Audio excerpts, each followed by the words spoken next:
Coffee with Toffees.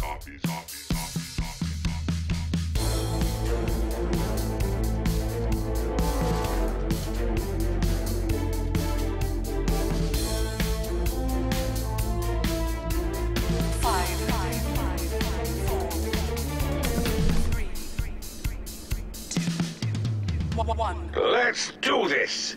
Good evening and welcome back to a new episode of Coffee with Toffees here on this Tuesday evening.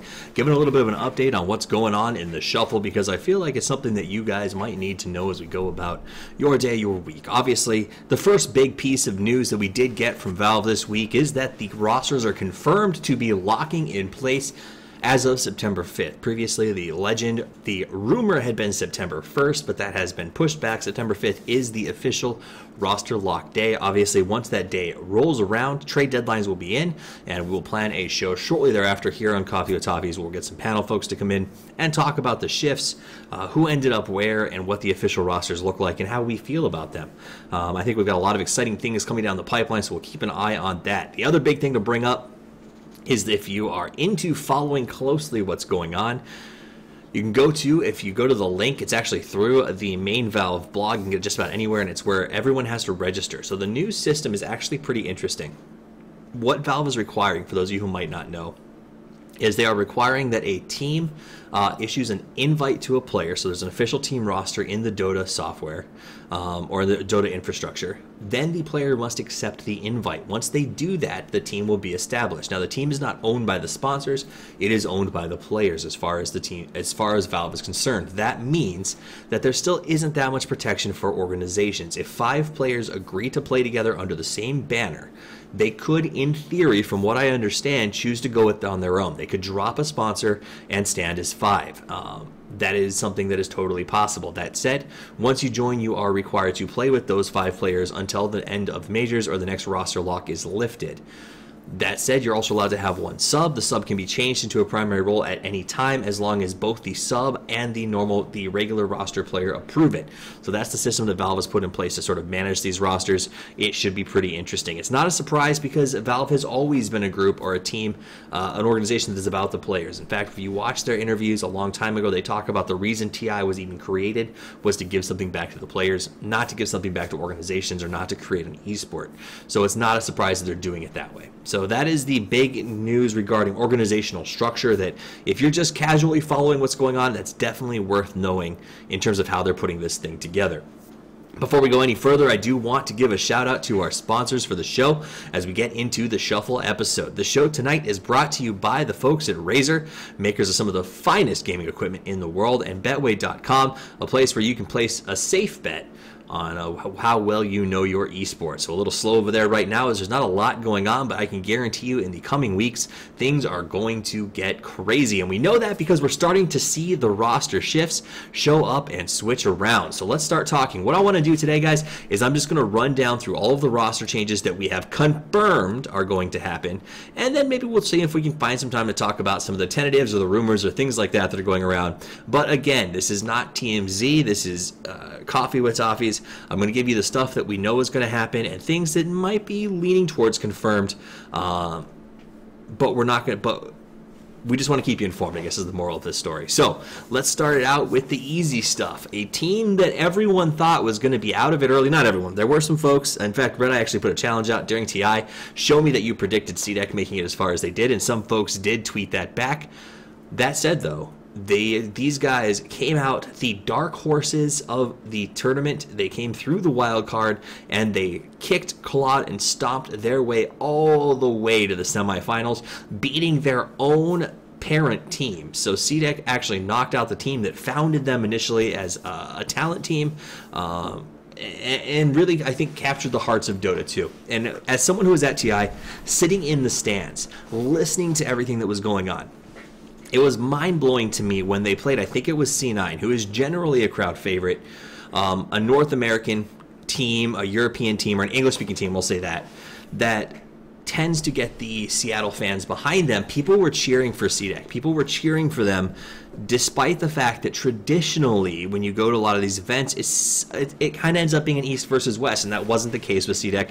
It was really cool to see the fans get behind CDEC, if you will, and really support them. And I think that that was the best part for me of CDEC's run at the main event, was the fact that they showed, not just super teams win this thing. Anybody can. If you've got the talent, if you've got the young guns, if you've got people willing to make it happen, you can do it. That said, there was a couple of heroes they couldn't play very well, and I'm very sure that they are practicing them right now to get ready for majors. But as far as we're concerned, their roster will stay the same.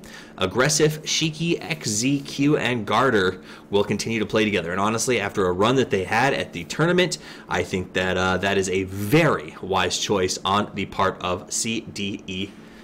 Now, here's the next one. And this is one that reading is confirmed by a lot of folks.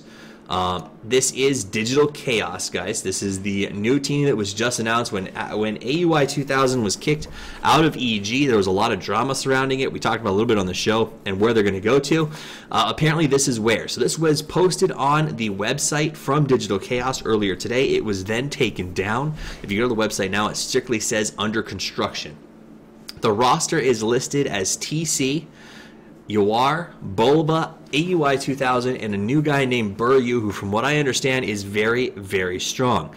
Now, this also, if you go to the actual, when it was first posted, Sajadine and Sunsfan are both listed on the staff as well, so it does sound like it is going to be close to Dota Cinema. Digital Chaos, DC, sort of makes sense as kind of the conspiracy theory going around. That said, I did talk a little bit with some folks today, and nothing is officially confirmed. Keep in mind, with this team, in particular, at this particular moment in time, when I checked the website before we started the show, none of these guys had registered as Team Digital Chaos on the actual registration site. Until that happens, nothing's official. So this is technically unofficial, though the website seems pretty legit. All these guys getting themselves tied into it. I don't know Buryu, and I'll be honest, I tweeted about it today. I said, who is this Buryu? Somebody tell me about the guy.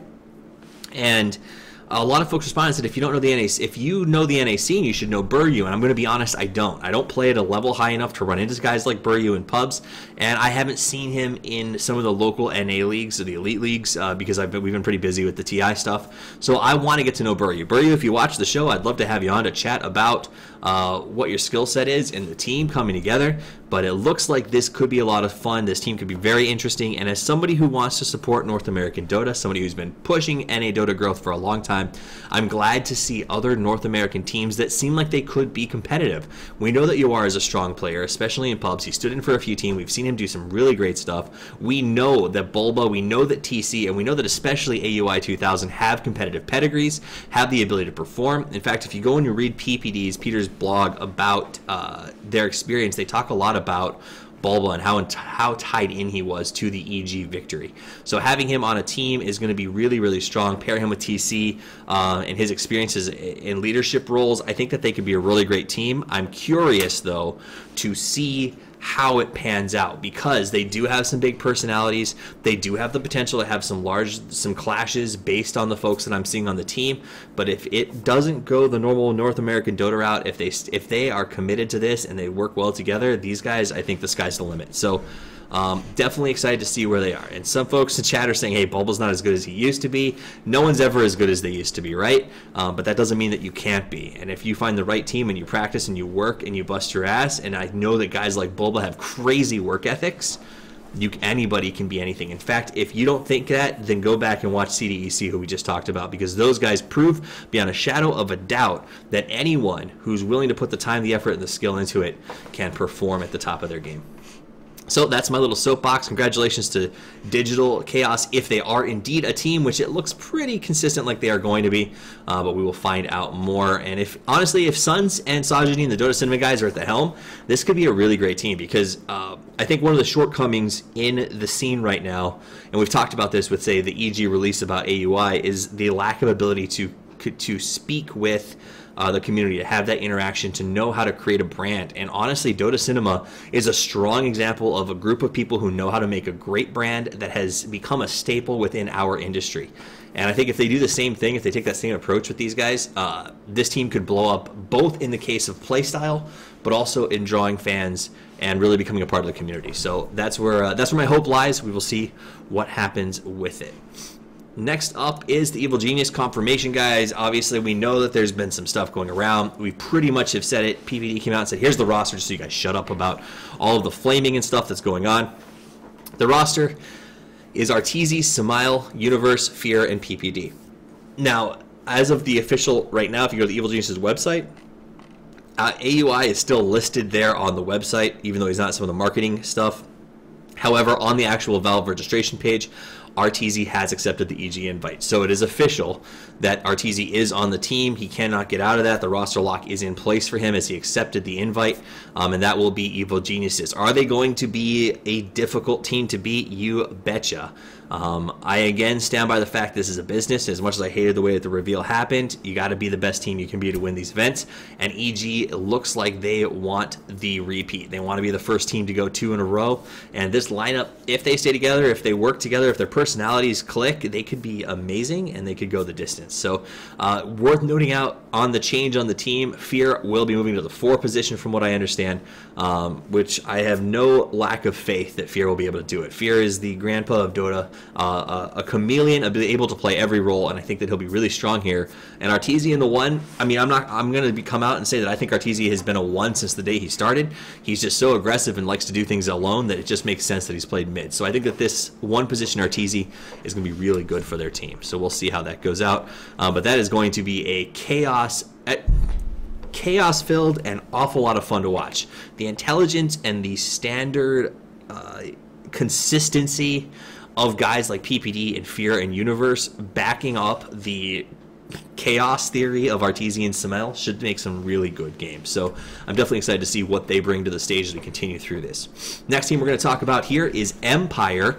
Empire has officially stated that they have 4 on their roster. The 5th is not out just yet, but their roster will be Silent, Resolution, Uba, and Aloha Dance. Now, this is a good, solid grouping for Empire. I have not heard word on who the last person will be just yet. I could be behind the times, but Empire, here's the discussion with them, and I said it before TI4, and I definitely said it before TI5. TI4, they led in so well. They did so wonderfully. I thought they were going to do really well in the tournament, and then they sort of just dropped the ball at TI4. TI5, we come around, they did a little bit better, but I was skeptical, I was cautious. I said, they did this to me in TI4. I put all of my marbles on them in the compendium, and they did not pan out. TI5, closer, but not quite close enough. And I think that they're at that point where they get close, they master metas very quickly and then sort of fall off on the back end of it. So hopefully this 5th person they add is going to really, really bring a lot of stability and a lot of ability to sort of maintain meta presence instead of just establish meta presence and fall off after everyone else catches up. And I think that's where Empire excelled, as they came in, they figured things out before anybody else did, and they just started swatting people. The problem is they couldn't maintain, they couldn't evolve, and I feel strongly about that. So I'm hoping that the new Empire changes. Uba, who I believe is a pub star from Russia, should also breathe some life into this team, and hopefully they continue to be the pinnacle of CIS, because I love watching them. They're fast-paced, and I think that this new roster could mean great things for them, so we'll keep an eye on it as it continues to develop. Next one up is Fire Dota. Now, Fire is a team that we've been watching for a while. They've been involved in a lot of ways on sort of the pub scene in North America.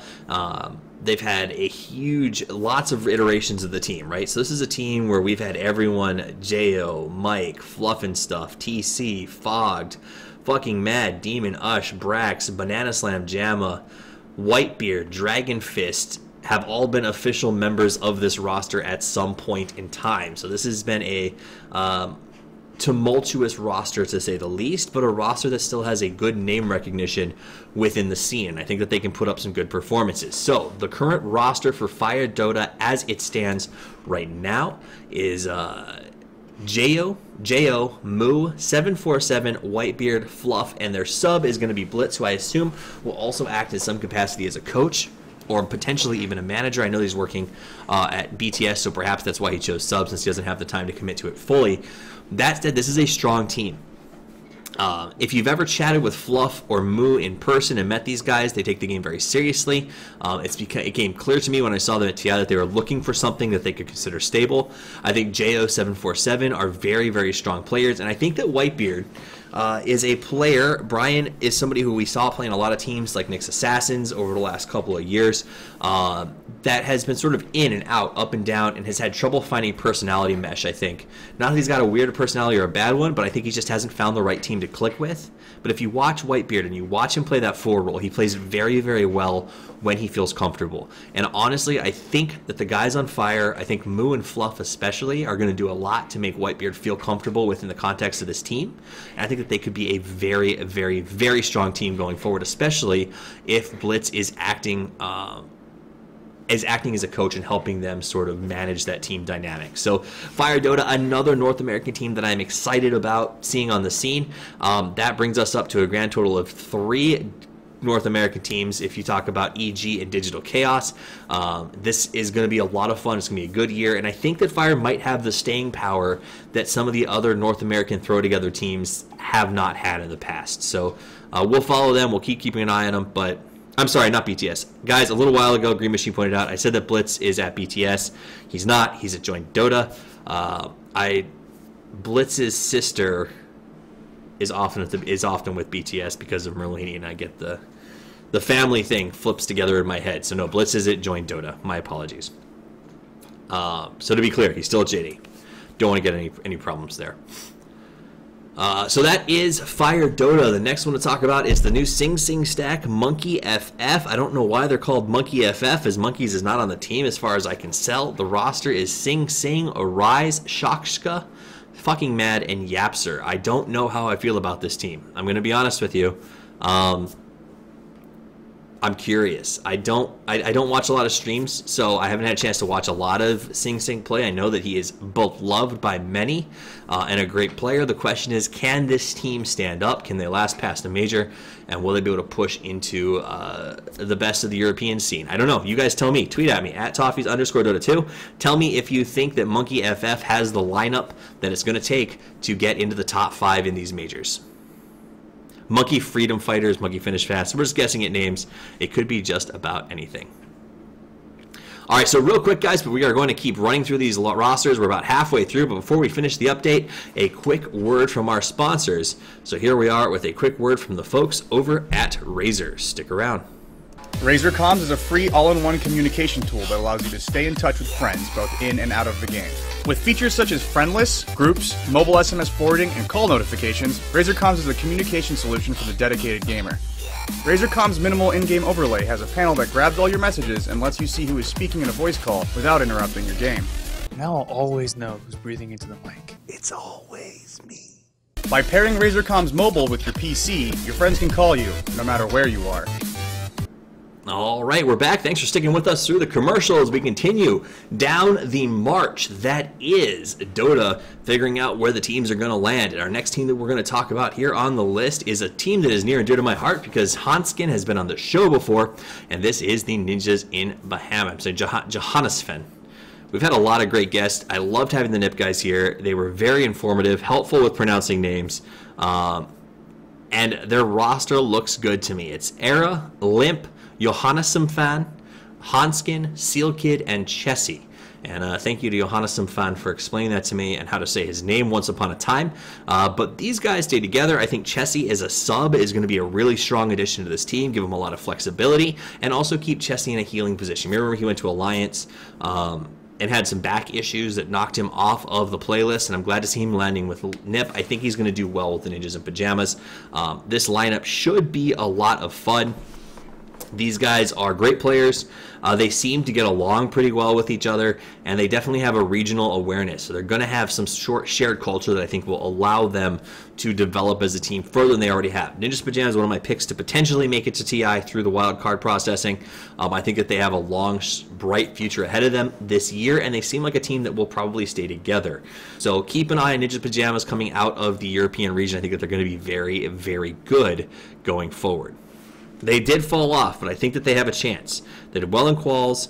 They fight for what they want, and I think that they will make a comeback. I think that they knew that this wasn't their TI, and I think that they've been preparing and considering and working to make the next one theirs, and I'd like to see what they do. Moving on down the list, this one is this new team. It's on the Virtus.Pro site, but they're talking about it. We don't have a ton of news about them. NT123123. I will admit that I'm not aggressively tied into the CIS scene because it's hard to read things that I don't in a language I don't speak. That said, the current roster for them is FN, Yoki, Sedoy, Go Black, and No Fear. And what I can tell you about the CIS region and those particular players is that they're fun to watch and that they are aggressive. And I know that they all are mainstays. They've been around for a while. And I think that they could make a very good team. So from what I understand, we're going to get to see them as they are going into qualifiers for ESL New York. I don't know if they've already played or not, to be honest with you. But they are officially set in the roster locks from what I understand. So this is the new Go Black team. Will they be CIS competitors? I cannot tell you that yet. We'll have to wait and watch as the season continues to develop. Next team to talk about real quick is Team Secret. Now, I know you guys are probably already up to date on this, but it was tweeted out by their owner that their new official roster is Eternal Envy, Weeha, Misery, Puppy, and Pi Lie Die. Now, this is the new Secret. This is a team that these guys have a tall order, right? Secret was sort of a revolution when it came out initially. I feel like, on one hand, Secret was sort of like the New York Yankees in baseball. The idea that you could just throw a ton of money at a team and you could get the best players in the world to play together and they should win everything. And they won 4 majors leading up to TI. And then TI was disappointing, I think, for everybody involved with Secret. The question is, will the new Secret be able to repeat the success of the previous Secret and take it to the next level? The current roster is Eternal Envy, like we said. Weeha, Misery, Puppy, and Pilot Eye. Individually, players who are very good, but players who may have some issues, who have big personalities, who have strong opinions, a lot like the original Secret did. So I'm curious to see how these guys play together. That said, Puppy is captain, and I can tell you from players I've spoken with and to meeting the guy myself that Puppy has a personality that is, how do you say, dominant. He is a very strong personality. He's quiet, but he knows what he's talking about, and he definitely knows what he wants. And I think that that kind of personality could work really well as a captain with the guys who are on this team. Puppy being able to do that is going to be great. And if you remember the Eternal Envy interview when he stopped by the show, he talked about one of his biggest frustrations with the C9 lineup is that he was forced to draft and he was forced to sort of serve in this captainish role. And he didn't think that that's what a carry should do. He thought that the one should just focus on being the carry. And so what he's doing with this team in the new Inception of Secret is Puppy is saying, Envy, you can just be the carry. I'm going to take care of the other stuff. I am the captain. And I think that that's going to be a really good environment for Envy to play in. And I think that when Envy is in a good environment, Envy plays really, really well. So I'm excited to see how Secret does. But here is my question. Will the fans stay with them? Secret built one hell of a fan base. And stop and think for a second. If you think about all the teams in Dota, and you think about the fact that Secret as a team existed for, I think it was 8-9 months before TI. Actually, I think they came together for the shuffle. So they had about a year to build fans. They had a massive fan base going into TI5.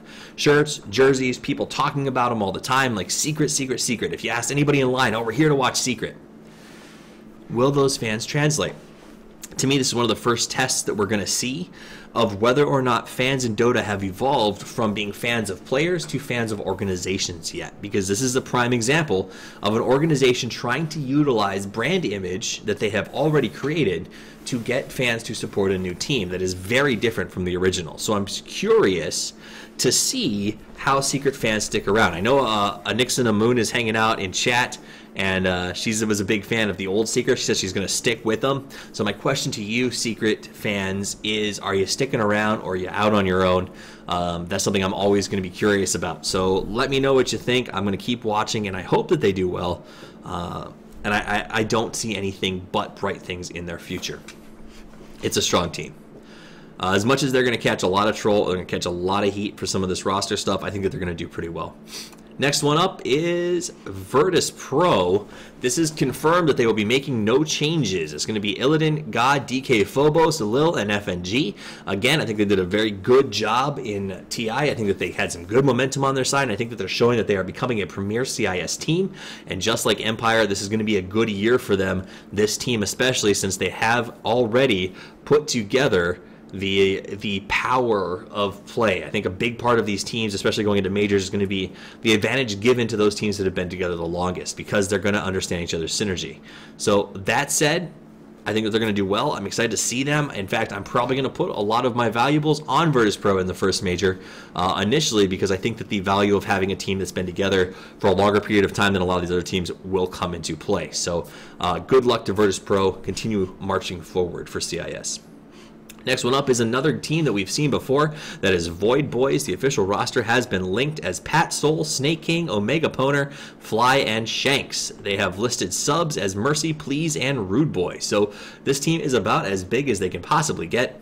That said, they are going to be good. Will they be good enough to match wits with the other North American teams? I don't know. I think that we've got some pretty strong teams in the form of Digital Chaos and Fire. Void Boys will be fighting with them, but I think that the other two North American teams that have emerged may be a little bit stronger out of the gate, though I do not write off Void Boys. Currently, Join Dota is ranking them at 78 in the world, and honestly, it doesn't seem like that's a too big of a stretch if these guys play together the way that we know that they can. This fly is Chinese. Always want to fly. All right. What's our next one we're talking about? Let's rip over to... Okay, so that takes us to rosters that have been 100% confirmed on websites and press releases and sort of all of that stuff. Void Boys, I'll go over the roster again for those of you who didn't hear it. It is Pat Soul, Snake King, Omega Poner, Fly, Shanks, and the subs are Mercy, Please, and Rude Boy. Can we call him Mosquito? That's funny. All right, so here's the next one. This is a genuinely concern, and there's a team called Imagine that is a League of Legends team. They don't have anything else in other games from what we know. That said, the boys from Leviathan, you guys may know them as the North American team, have registered on the Valve site under the name Team Imagine. So it looks to me like the League of Legends team Imagine is making their way over to Dota. I also know that the Leviathan guys have registered a change in their roster. Previously, their hard put carry was Shredder, and he was doing a great job, but from what I understand, he is going back to school, and they have picked up a man named Fran Gray. I believe he used to go by the name of Maneski Fangay as their new 5th player. And I think that from what I understand, for all intents and purposes, he is a phenomenal player. Everyone's telling me that he is a huge future of Dota sort of grab for North American Dota. Has only lived in North America for I think a year, if I remember our conversation correctly. So this is another one of those could be huge, could be not great, as it's sort of a wild card pickup for Leviathan. From what they tell me, I think it's going to be a good get for them, and I think that we'll be excited to see what Team Imagine does this year. Leviathan guys continue to chug their way forward. So keep going, boys. You know that we're cheering for you here on the show. We've covered you since the beginning. I'm excited to see what you do this year as these guys, some of the hardest working players in North American Dota, trying to prove that you don't have to be famous to break into the scene. And I think that they've done a good job of establishing a brand from a couple of pubbers to a well-respected North American group. So rest in peace, Shredder. But at the end of the day, I think that this is a good choice for Team Imagine, previously Leviathan, as they continue to go forward here. All right, so that's it. The other rumor to talk about is it's been pseudo-confirmed in different places, leaked by different teams, and that is the Theban stack, or the 1437 team. We don't fully know who's going to be on it yet, but the rumors abound. They go crazy. As of right now, it sounds like a 1437 MSS, Brax, SVG, and Ritsu, which honestly could be a very strong team. MSS, as we know, we talked to him on the show earlier this year, wanted to go back to school, but has got that itch for competitive Dota. Brax, another player who's a very good player who hasn't been able to find the right team for him. Theban in a similar situation. So these guys coming together, if they officially create this team, I think that they could be a really strong competitor for North America. Individually, their skills are strong, very, very strong, but so are their personalities. And I think that therein lies the question. Have we hit a point in the world of esports, in Dota, where $18 million trumps personality, right? Because previously, in previous inceptions, 4 or 5 years ago, even 2 or 3 years ago, teams were built on, can we get along, as often as they were built on, are we the best players? And that's kind of changing. We've seen that changing. So the question is, can these guys, whether or not their personalities are big, make a team and make it great? If they can stick together, if they can play together, this could be a very, very strong team. So definitely keep an eye on them. It could be a lot of fun, or it could be, well, either way it'll be fun. It could be a fun way, super amazing to watch, or in a fun way, it could be brutal. And I hope that it's the former and not the latter, that we will keep updated as the show goes on. Finally, the last piece of news that sort of came out, it's kind of news-ish, and I was curious about it, as PPD in an Ask FM actually dropped a leak that he said the majors will be in Europe, China, North America, and North America. Now, the only reason we bring this up is Valve does not communicate with us as the press. They don't tell a lot to the organizations. I've spoken with organizations because we talked about, say, the press releases and the deadlines, and even they said, we don't get a lot of information. We're sort of just running on what we're told by players. So Valve is committed to players, so we have to maybe believe that PPD or the guys, players have a rough idea of when majors or where they're going to be. If it is North America, that means that ESL New York will probably not be it. That means that ESL will likely have a European major, which, I don't know, maybe that points towards MLG actually getting their hands on a major this year. It could be very interesting, though. I'm excited. If the list is true and there's 2 North American majors, as a North American center caster or player, or creator who is in Middle America, exactly in Indiana, I feel like that's great for me because I can go to both 2 events a year, and that's going to be a blast. So definitely check it out, guys. TI is a major. That is one, and then we'll see what the others are. So should be a lot of fun. That is all of the information that we have. From what I understand, though, there's a conversation going on in Twitch chat about it. TI is considered one of the 4. If you count 4 majors, TI is the 4th. So it's going to be, from what I understand, and like I said, this is Valve, so God only knows, 3 majors and then TI. So that's sort of what it looks like it's going to be. All right, that's it. That's it for the news. That's your news update, guys and girls, brought to you by the folks at Razer and Betway.com. My name is Toffees. As always, you can find me at Toffees_Dota2. I hope you enjoyed the show. I hope you got some information. If you're listening on the treadmill or riding your bike to work or walking your dogs, it's been great to have you listen. Do review the podcast on iTunes so that we can make sure we get some features. I appreciate you guys spending your evening with me. If you want to support the show, you can go to patreon.com/Toffees and choose to support it. You don't have to. It just helps pay the bills. And if you are a sponsor, and I'm gonna pander for a second, I'm gonna sell out because I want to keep the show going. Right now, we have no monetary sponsors outside of the generosity of our Patreons to keep the show running. If you run a brand, if you're interested in being featured on the show, if you're interested in having your tags like Razer does, Razer supplies all of the equipment we need to run the show, which is very, very helpful. So there are spots open for equipment support as well as monetary support. Get in touch with me, 5midasgaming@gmail.com, and we can chat about helping keep the show running. So this is a shout out to anyone who wants to support small content creators. Again, thank you to everyone who's watching. Thank you to the sponsors for the show. And thank you for spending your evening with me, Toffees. As always, boys and girls, Toffees out.